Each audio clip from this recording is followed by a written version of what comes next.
you see the field and everybody looks different and comes from different backgrounds and has different bikes and different packing strategies. Some people only stay in hotels, some camp side of the road, and then what are they going to eat? I mean, this makes it like the whole thing such an adventure, but an adventure with real results. Yeah. But there's no prize money for some of this stuff, which also zero. Like, none of it has any prize money. You kill yourself and you get to the end and there's no flags, no media, no banner, no paycheck. It's just the end and I'm here faster than somebody else. Done.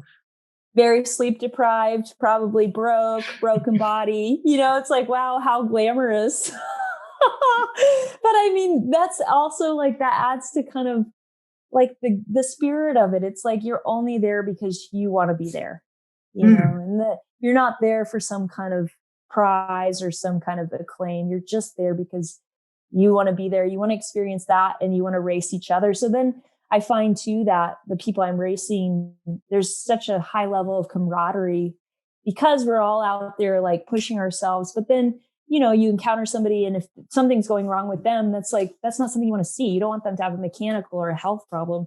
You want everybody to be able to ride their best.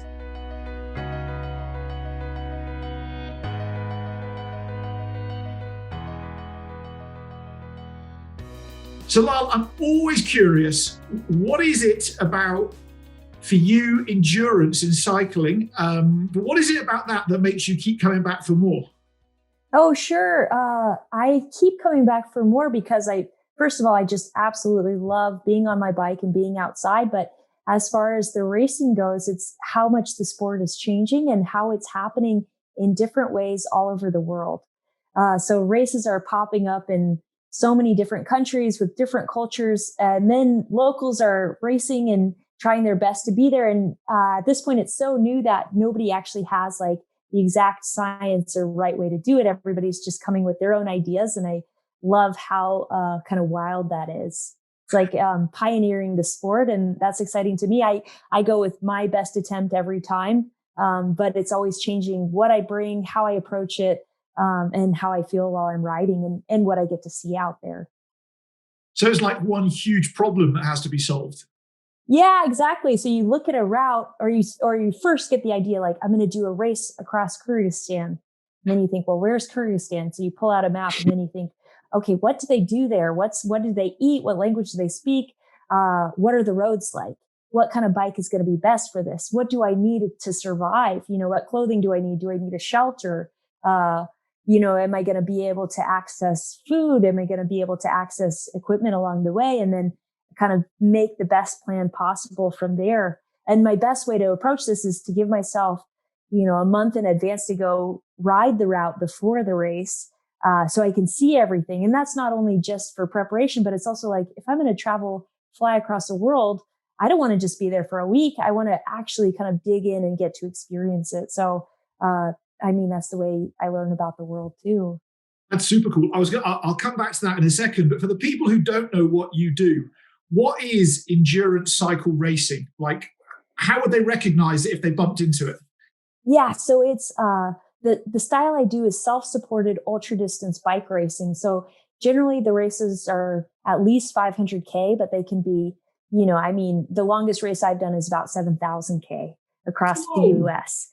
And it's usually everyone starts together and then it's a continuous clock. So the clock starts and then every minute counts until you reach the finish line. Whoever gets there first wins. The self-supported nature means that you can't have any assistance along the way, like no support vehicle, nobody can come out and help you, but you can use commercial services. So grocery stores, hotels, bike shops, if they're open to the public, that's all free game. So basically you have to maintain your bike. You have to find food and water. You have to find places to sleep. But it's basically, all these decisions along the day to see who can get there fastest. Yeah, yeah. So is there a degree of luck and chance? I mean, you could turn up somewhere 20 minutes before a bike shop closes and get something, and somebody else turns up 20 minutes after and they have to wait till breakfast time. Yeah, but it's also, that's not quite luck because you could do some research and find out what the shop hours are and then plan yourself around that. Or, bring extra food because you're not sure if it's going to be open. That stuff's not luck, but stuff like the weather is, it's like over these races, you could be facing very different weather conditions. And then another aspect to this is you could also generally take on these routes as time trials as well. So there's an opportunity to start with the group, start in a race, or you could just go by yourself and try to set the fastest time. So for that's especially hard with weather because you're just racing the clock. You're not racing other people. So you it's kind of a roll of the dice to see what's going to happen. And then of course, equipment breaks, your body breaks down, unfortunate things happen, but that's all part of it is how you respond and deal with it. It's incredible. You were talking about going a month beforehand and cycling the route and like getting to actually experience the place and the culture. I've done some pretty long kayak expeditions and kayak races. 1,000 to 2,000 miles in length, so pretty lengthy. Wow, yeah, and cool. I've got a list of I went around Scotland in the UK, which was about 1,000 miles. Whoa, cool. And I shot past places that other people spend a week or go on vacation for a month or do stuff. Right. Yeah. Do you have a list of places where you're like, one day I just want to go to that one beautiful place and stop for 2 days and take it all in, or does it not faze you? No, because usually if I'm touring and I wanted to do that, I would, so then I get the chance to do it before the race. So generally by the time I've gone a complete tour in a complete race, I feel like, okay, that's about as much time as I want to spend there. If I've been there like obsessively riding for 6 weeks, I feel like, all right, I've seen what I want to see. And then there's always the opportunity to go back maybe for a different route within the same country or, a different trip. I mean, I guess sometimes I think, gosh, I wish I could come back here and just hike and not bike. Yeah.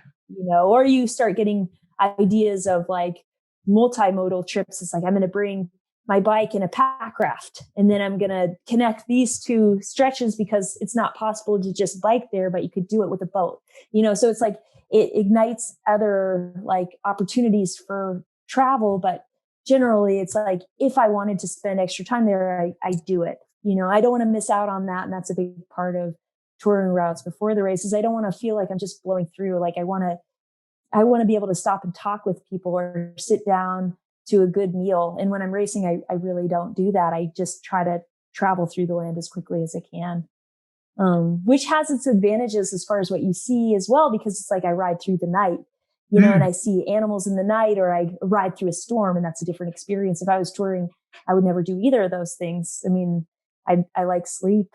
I was just going to ask about sleep because I'm going to guess when you're actually racing, you don't get much of it. At this point, I've kind of narrowed in on like, if a race is going to take me at least 5 days, maybe 2 weeks, if I sleep 4 hours a night, I feel really good. And then if I kind of cut it shorter than that, which I have to at times, like conditions aren't good for sleeping, or I want to catch somebody, then I kind of suffer a bit more. But with 4 hours, it's like I can keep riding at a pretty fast pace and feel mentally good. So that's usually what I aim for.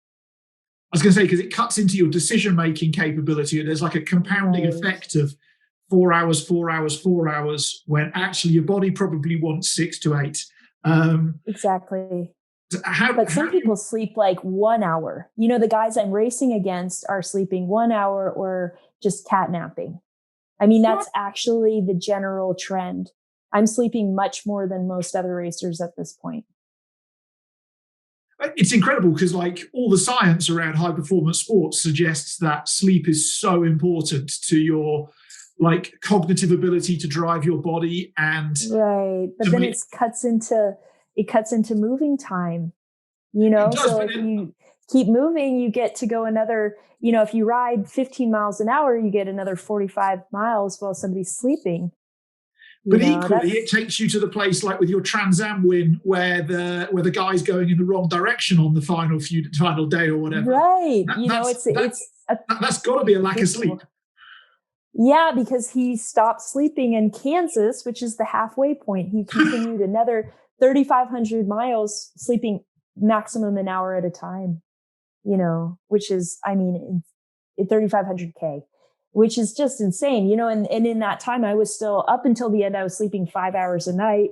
And then the final 3 nights I started cutting sleep to catch him because that's the only way I could do it. It's like, you have this much distance ahead of you and you have this many hours. Like the only way you can do it is making up the time. So that's how I did it. And, but you think about it. So we traveled 7,000K. The final night he woke up and went maybe 15K in the wrong direction. I mean, think about the distance. It's like, that's not even a drop in the barrel. But because he wasn't aware, he made a bad choice. I mean, and I've done that too. You make a wrong turn and you lose a couple hours and it's really disappointing. But then you just have to turn around and go back the same way you came from. There's no choice. That's how it goes. It's like, well, what else are you going to do? Just quit? I mean, that's it. That's all you have. So everybody makes mistakes. That's part of it. But it's how do you respond from the mistake? How do you get back on track? How do you get your mind back in a positive place to do what you came to do? How do you manage the load on your mind throughout those multiple days, 7,000 kilometers, whatever it may well be? I'll let a little secret out now. Okay. I actually sing when I'm racing. I haven't raced for a few years now because I'm a bit broken and a bit old, but I actually end up humming or singing kids' nursery rhymes to myself. I can't tell you why. But like, if you're happy, you know it, kayak faster, or if you're happy, you know it, make your feet go faster. Like that happens, and it just, I don't know what happens. It's like this weird thing that happens. So that's my little confession to the world. Oh my gosh, I love it. Do you do that a lot? It's weird. It just like in my everyday life, I don't do it at all. Like never in training, never in. It just gets to that point in time where you've been exercising for 14 hours and like you're starting to question all your decisions in life. And if you're happy and you know it, or some variation of a kid's nursery rhyme just seems to arrive. And then I carry on. I don't know why. It's just how it is. Oh my gosh, I love that. You're the first person. I'll only sing to myself if I'm like really falling asleep because it keeps you awake. You're like, there's something about singing, but then I realize that it has to be songs where I actually know the words, which are very few. So then I'm like, it's usually songs from childhood because I actually remember those. I'm like, oh yeah, I know the words. That's it. Yeah, that's it. But I mean, I don't know. I guess really I just try to stay as positive as I can because there's so many things that could bring you down. It's like your whole body hurts. You really want to sleep. You're not eating good food. Your bike's making noise. All these things could just drive you into the ground. But it's like, I just try to recognize, okay, if I get negative, that's actually not going to help what I'm trying to do. That's not going to make me ride faster. So trying to just like put it on the side. And then maybe, one thing I've done recently is like, okay, I'll just listen to music for a bit, or I'll listen to an audiobook and get into a story and, see how I feel in an hour, which is always better. You hit some lows and it's like, you really can't get any worse than that. So something's got to give.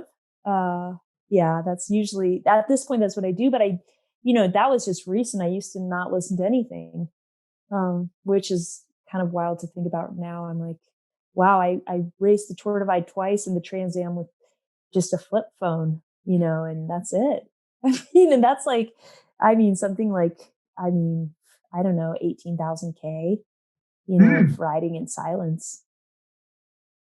What's going, because you're not just riding in silence, there's an internal dialogue between your ears going at exactly the same time. What's going on between your ears? Oh, I let my head just kind of go where I'm just thinking about old things that have happened or hopes for the future or what I'm seeing. But then always things pop up that are like urgent needs. Like, okay, I need to eat something. I need to find water. I need to pee. I'm getting cold. I better put some layers on. Oh, I have to change my GPS device. It's like, but then with those, it's all about multitasking, like taking care of all those things in one go so I can just keep riding.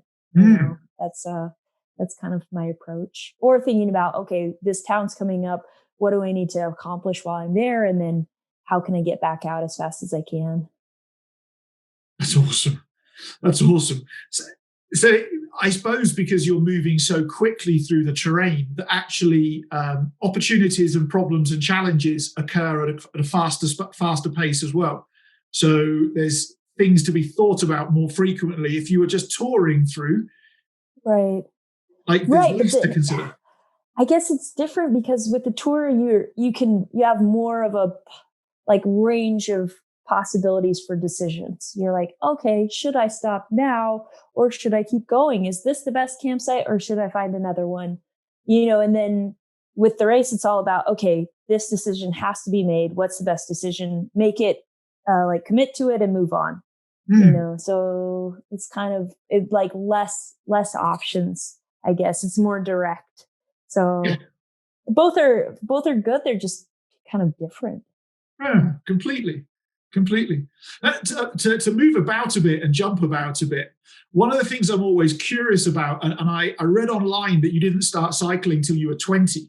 Now, something in your upbringing got you to the point where riding 7,000 kilometers seems like a really, as fast as possible, seems a really logical, sensible thing to go do. Whereas most people would take a plane.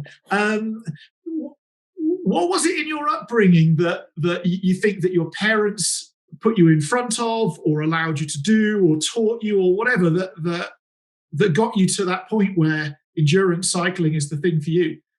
I think, I started running at a pretty young age. Like I ran a 10K when I was 6 or something like that. I think I just liked the idea of long distance, but I think I would have always considered doing it on foot, running or walking. Even when I first heard about these bike races, like the Tour Divide, I was like, oh, I wish I could do something like that on foot, and then when I really got into endurance riding I was too injured to run for about a year. And I was so frustrated that I couldn't run that I started riding farther and farther. And I was borrowing my mom's road bike. And I was just like, on my 2 days off of work, I would just ride as far as I could to the next city and on and on. And I started stringing up all these rides in Alaska. And then in July that summer, there was a 600 kilometer road race. And it was actually a qualifier for Race Across America. And I had a friend who was like, you've been training, you're totally ready to do this. So I did. And I was like, is it possible to ride 600 kilometers in a day? I had no idea. And they had a cutoff time of like 32 hours. I was like, well, I don't know if I can do that, but I'll just see what happens. And I rode the race and I actually picked up speed over time. Like I got faster and faster. And by the end I was tired, but I was fine. And I think that's when I realized, that this was something that I could really do. And I had no idea that was even possible. I'd never really heard of people doing that kind of thing before that.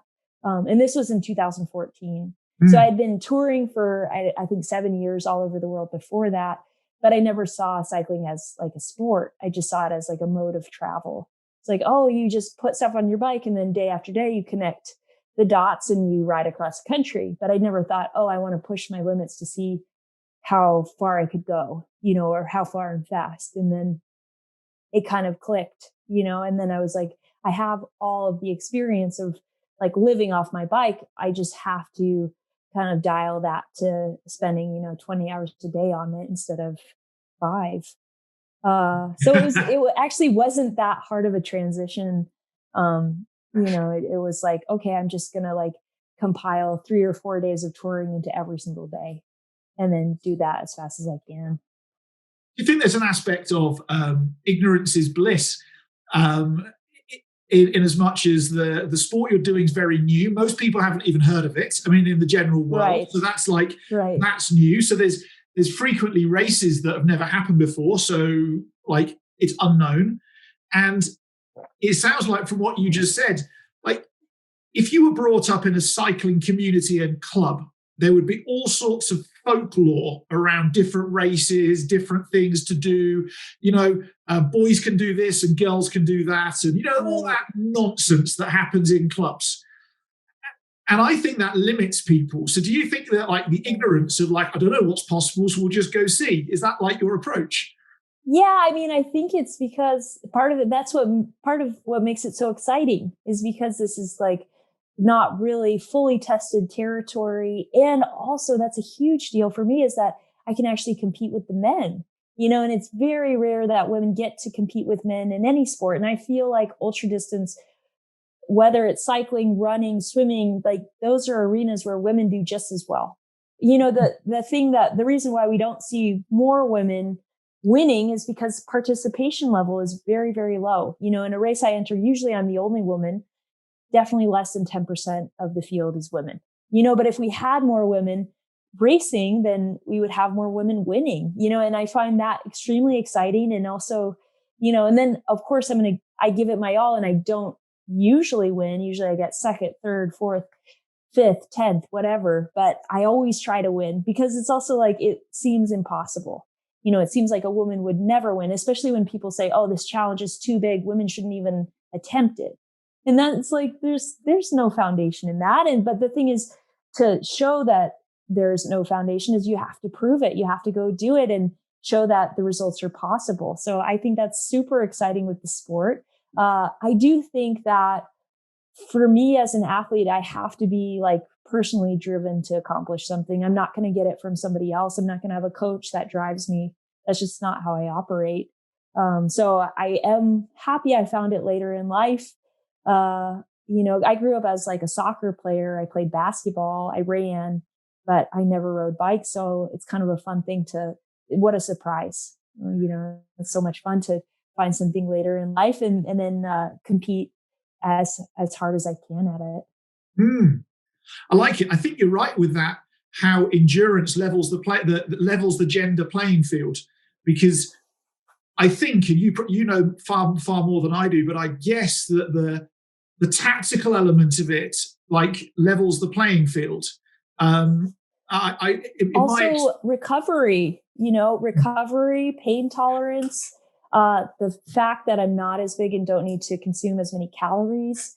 I mean, there are so many different elements to it. It's not about, strength really. I mean, you have to be strong enough to propel yourself, but there's so many just different aspects to it that go into success. I see these guys, it's like, yeah, of course, we all have to eat as much as we can because it takes so much energy, but it's like these guys that are big, it's like they're just dying out there. They're losing a pound a day, and it's like of course I always lose weight too, but I can maintain like my speed, without that same kind of intake. So there are just a lot of different things that play into who's going to win. And that's exciting too, because it's like, well, you see the field and everybody looks different and comes from different backgrounds and has different bikes and different packing strategies. Some people only stay in hotels, some camp side of the road, and then what are they going to eat? I mean, this makes it like the whole thing such an adventure, but an adventure with real results. Yeah. But there's no prize money for some of this stuff, which also zero. Like, none of it has any prize money. You kill yourself and you get to the end and there's no flags, no media, no banner, no paycheck. It's just the end and I'm here faster than somebody else. Done. Very sleep deprived, probably broken body. It's like, wow, how glamorous. But I mean, that's also like, that adds to kind of like the spirit of it. It's like you're only there because you want to be there, and you're not there for some kind of prize or some kind of acclaim. You're just there because you want to be there. You want to experience that and you want to race each other. So then I find too that the people I'm racing, there's such a high level of camaraderie because we're all out there like pushing ourselves. But then you encounter somebody and if something's going wrong with them, that's not something you want to see. You don't want them to have a mechanical or a health problem. You want everybody to be able to ride their best, and I think that's pretty unique to this aspect of cycling. Where is that fine line for you where you pass somebody who is having a health problem and if they're chain snapped or they've got a puncture, they can suck it up and get on with it, but they're actually physically having a health problem? Like, how much of you is a good Samaritan? And check in. Okay. Of course. I mean, like the thing is you just have to make sure they're okay because like things happen out there and ultimately you're like, well, it's not worth somebody having like a serious problem. and they'll be like, everybody's pretty honest about what's going on and what they need and, how they're going to deal with it. I mean, because some things are like, oh, their knees hurt, they just took a break, or they have saddle sores, that's too bad. But somebody who's crashed and, it's like, can't move, of course you're going to stop. And I mean, another safety thing is we all have spot trackers or a Garmin InReach that shows our location where you could send up an SOS signal. So if somebody was in like extreme, like a really unsafe situation, then basically one of us would just hit the SOS and hope for help, or try to get to a road and hitchhike a ride to a hospital, or however you could handle that. I mean, like, that's just human decency, but then usually, like, if somebody has a mechanical, I would stop and see if there's anything I have to try to help them fix it. Like quick links for the chain or a spare tube or whatever. But I would also do that during a tour. You'd always stop if somebody's having, and you can tell, but usually people, if I do stop, like they're changing their brake pads, they're like, no, I've got it. Go ahead. I mean, most people, that's like the sport is being self-supported. So most people are very capable of dealing with what comes up. And I've never seen anybody have a real serious problem. One guy, it's like his shoe ripped apart and he like had taped it together and it just wouldn't stay. And so he actually had to quit the race because and that was in Kyrgyzstan. And, but he was so amazing about it. He was still like smiling and he was on the side of the road. And, I was like, you should just go back to the last town, buy some running shoes, get some platform pedals and continue. And he was like, you know what? I've had the time of my life these first 4 or 5 days. And it's unfortunate I can't continue because I really love being out here, but I'm okay with this, and that's just, sometimes that's just all you can do. But you do hear some amazing stories about people finding like incredible solutions and persevering to finish, and I love that part of it. How about the people you meet on the route? I mean, for me, when I was going around Scotland, I had a horrible day. I mean, horrible. Just with capital letters, horrible. And I pulled over on a beach because I literally couldn't kayak any. All the weather was against you, and no matter how fast I paddled forwards, it was blowing me backwards. I mean, it was just So I pulled on a beach and I met this old couple, and the lady said, "Oh, we've got a caravan just up there. Come see us." And I thought, inside, warm, dry, like I'll go there. And then she poured me the world's largest glass of whiskey, and I'm like, well, I guess I'm not going anywhere with this weather for 12 hours. So I reckon whiskey might be the way forwards. That's awesome. That's awesome. What are some of the favorite people you've bumped into on these races? Oh my gosh. I mean, that situation makes me think directly of like an experience. I was on the Tour Divide in 2015 and I was riding through Wyoming, and it was just this absolute heat wave, just so hot and so dry. And I'm riding these really steep pitches. And then I come up to these guys that are shearing sheep. And, I mean, what a funny sight. They're like shearing these sheep. And then they say, well, why don't you just hop in the back of the truck and we'll go to the reservoir and go swimming. And it was like absolutely the thing that I would have loved to do. But I'm like, I can't, I'm racing. And they're like, racing who? Because I'm all alone. I'm like 1,000 miles into this race. And this field is so spread out at this point that nobody's around. And I had to say no. And then I just saw them like drive off ahead of me, and, I'm just eating their dust and dreaming of swimming in a reservoir. But that's the thing. It's like, well, I chose to be here. That's my decision. It's not worth, just going for a swim.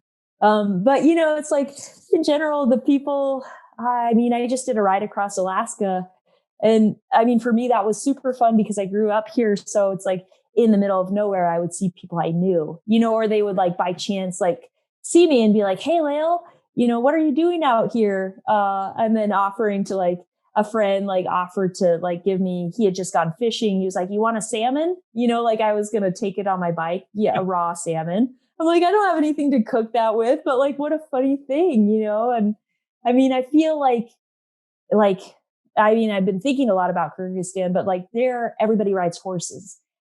Very few cars. and I'm on my bike. So then these guys, and they all speak Russian, they're like trying to trade me. They're like, you take the horse, I'll take the bike, and we'll keep going. And I'm like, I can't, as much as I'd like to ride your horse, I can't do that right now, but it's so funny how like, there's something about being on a bike that people just like, they want to be involved in what you're doing. I guess maybe part of it is like you're exposed to all the elements, and almost everybody in the world knows how to ride a bike. They have like fond childhood memories of it. So I think it brings the best out of people. It's awesome. You say about Kyrgyzstan, there's a horse race in a 5-day long horse race there. That's cool. A guy interviewed, an ex-professional jockey, goes and he's raced it several times.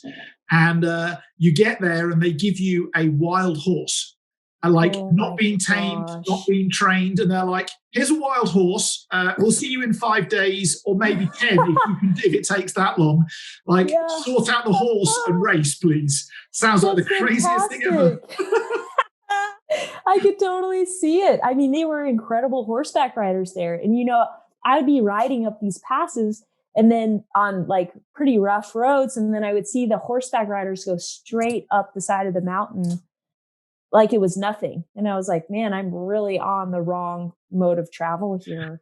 Yeah. They're like so much better. If we had had a race horse versus bike, 100% they would have beat us. It's just unreal. But it's so cool to see. And it's amazing. It's incredible. Now, tell me, I've been working in with high performance sports people from all backgrounds since about the age of 18. So I've been to the Olympics as a coach, all sorts of stuff. Cool. And I've noticed that there's a correlation between success in sport and how people appreciate time. And I wonder for you, how do you appreciate time? How do you value time or see time or work with time? Yeah, I mean, that's really what my racing is an obsession with saving time. Like if I'm saving time off the bike. If I'm off the bike, I'm like thinking, how can I get back on? What can I do to be moving forward? Because that has the biggest difference in your overall average speed. It's like, yeah, of course you want to ride as fast as you can, but I think saving time's even more important than riding pace. And then I think about it, I'm like, okay, how fast could I do this? And that's part of the game. It's like, how fast can I change my clothes? How fast can I pack up my gear? How fast can I buy food in the store? That's important. But then, I do think to balance it out, I need to have that kind of free touring time where I'm not worried about time, because I think I would just kind of burn myself out from this obsession. It's like, there's only so long that I can stay that focused. And it's hard, it's hard to like be that driven. It's like you're sleeping for 4 hours, you wake up in the middle of the night and it's pouring rain and you're like, okay, well, it's time for me to get my stuff packed up and get back on the bike. I mean, that's hard to do day after day. I recently last month raced in Switzerland across the Alps, 1,000K, 30,000 meters of climbing. And it rained. The first day was a heat wave and the rest of it rained every single day and every single night. And, to like have the drive to get up and get out in the rain, it's like, that's day after day. That's tough. All your stuff is wet, and it's wet for days and days. Like just putting on wet shorts and wet socks every day, that's real in the dark.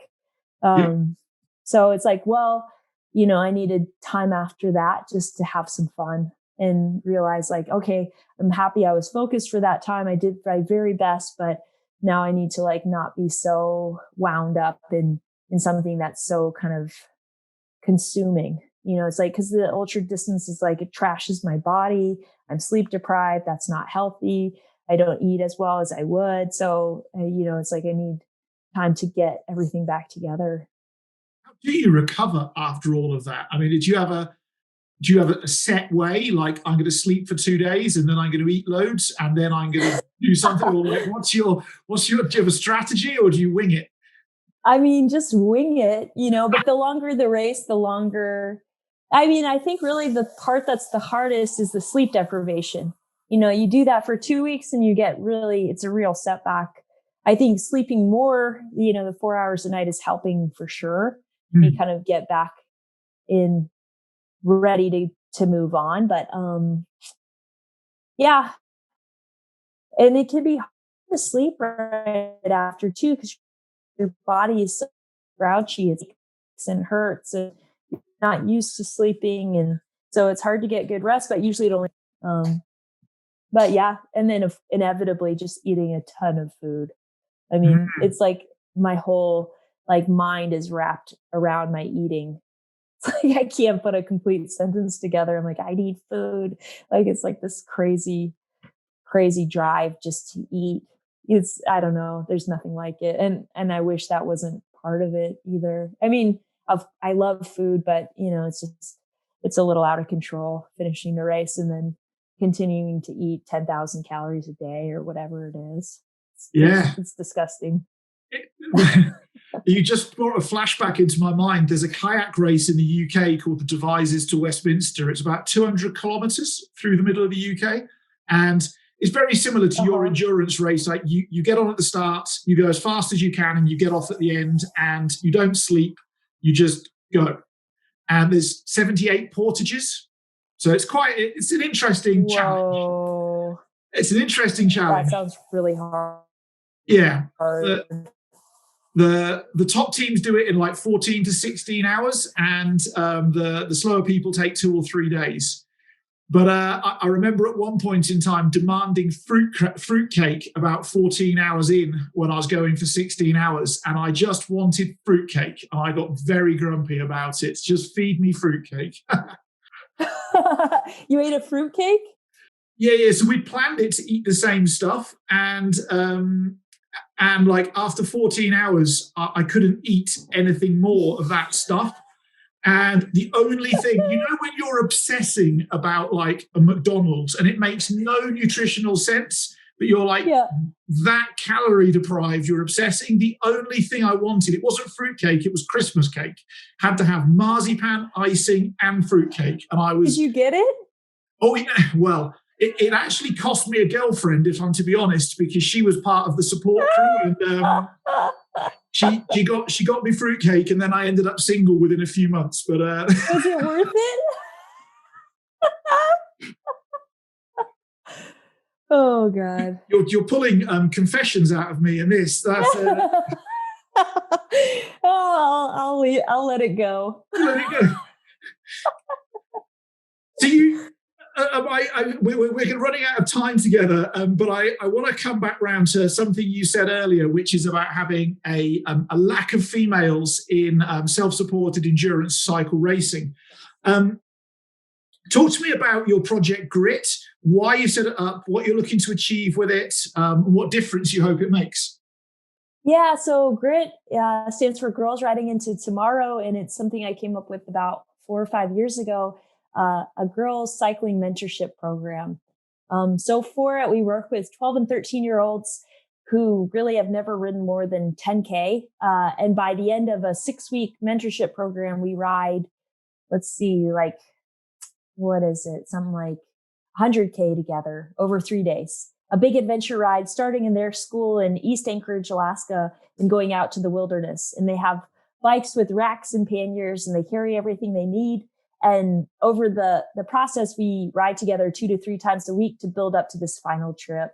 And I started it with a friend because it's something we would have loved to do when we were young. Neither of us had heard of traveling by bike or anything like that. And so we thought, how cool would it be if we had done that when we were 12? So that's what we've done. And we've done 3 seasons of it. Girls that finish the program get to keep their bikes, but all the bikes have been provided by Specialized. Awesome. And they're like entry-level $500 bikes, but such a huge deal for these girls. We work with low-income students. So it's just creating an opportunity for them to get outside, be active, do something fun, without like competition or feeling pressure. One of the main goals is girls at that age generally stop participating in sports. It's like everything's changing. They feel so much pressure and they stop doing different kinds of sports. But the thing with biking is that it doesn't have to be competition based. It can be about adventure, travel, or, having fun with your friends, biking to school. It's like it serves so many different purposes that I feel like it's a good option, especially for the ones that wouldn't be active otherwise. So it's been really cool to see. It's cool to see the girls come in. They're usually super timid and kind of not very good at riding. And then by the end, they've gained so much confidence and they're able to ride trails and do so much more. So that's been really cool to see. I mean, the thing with kids is they just improve so quickly. It's like they take on things that they never thought they could possibly do, and then they accomplish them. And that's such a huge deal. So I've loved that. I'm going to start another one in Tucson, Arizona, where I'm planning on buying a house. So I grew up in Alaska, but I've been spending winters in Arizona for the past 4 years, because I love the sun and the good weather.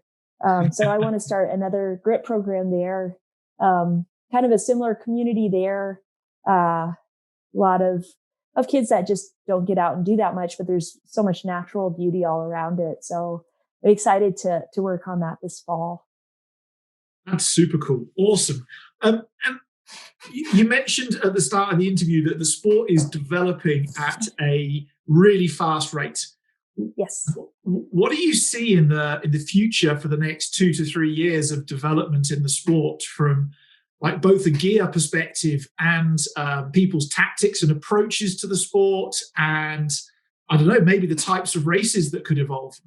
Yeah, I mean, something that's happening in the past year or two is a lot more professional cyclists are participating in bikepacking races. Like the top pros from the World Tour are coming in to see how they'll do.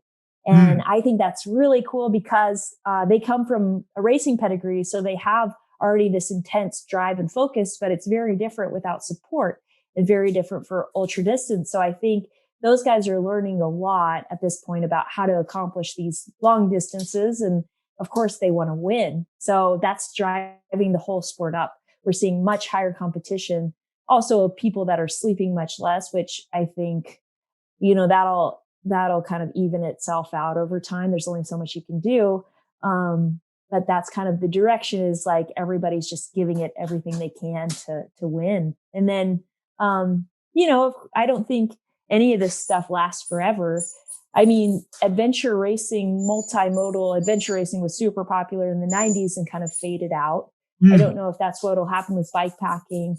Or another option is kind of Ironman was kind of this grassroots feel and then became very commercial and very science power driven. So that's a possibility.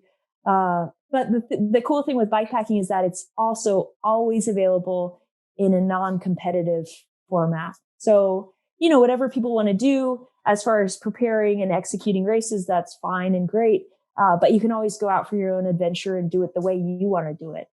Bring more stuff, ride fewer miles, camp out, have fun, and that's, for me, I don't think I could ever get sick of that. But right now I'm also very focused on the racing element because I want to see what I can achieve. And what next? Come on, what do you think is possible, or what are you looking to achieve? Yeah, I have a pretty exciting one coming up. So they made an announcement a couple of days ago that the US-Canada border is opening on August 9th, which allows me to ride a time trial on the Tour Divide this year, which is something I've been waiting, a year and a half to get another crack at. So that starts in Banff, Canada, goes to the Mexican border.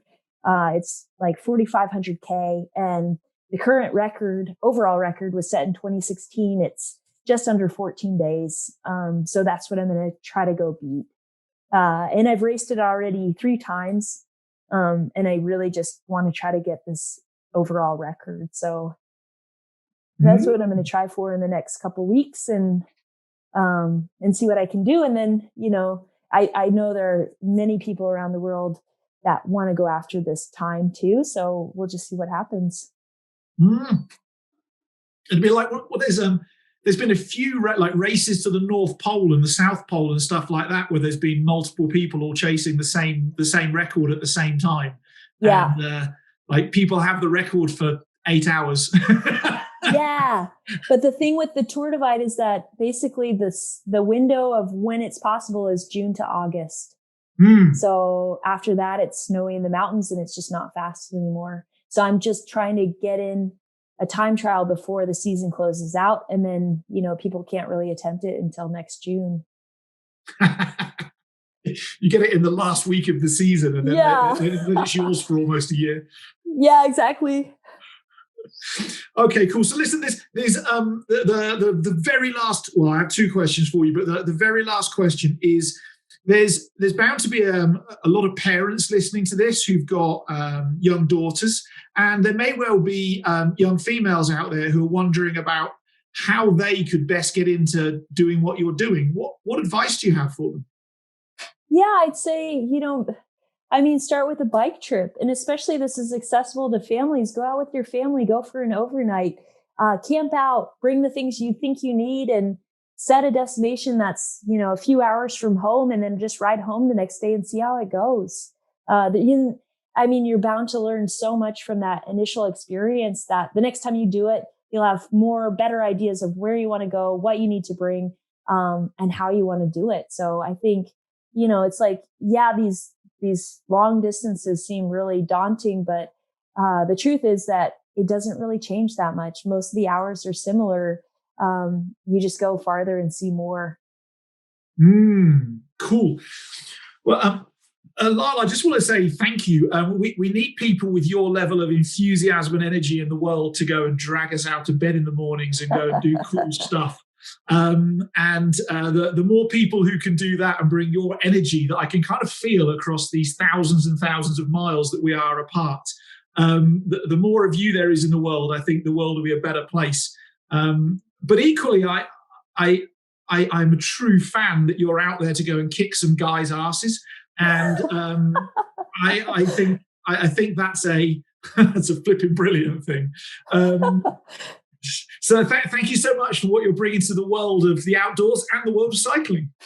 Oh, thank you so much. That's really kind. No worries. Now, if people want to follow you on your time trial, or they want to touch base with you or do whatever else, where's the best place for them to find you? Yeah, so the time trial will be up to track while I'm doing it on trackleaders.com. Best place for updates is Instagram. It's just my name, Lael Wilcox. And then there's a series of videos on YouTube that my wife, Rue, has put together that I'm super proud of. And those are all free. So if you just search my name and a bike, you'll find different things from our different trips. Fantastic. We'll have a hunt for those videos, and we'll put the links for those in the description below. Lael, thank you so much for your time. Go be awesome, and please drop us an email and let us know how you get on with the time trial and what it feels like to have that record. Yeah, I will. Thanks so much. No worries. Thank you.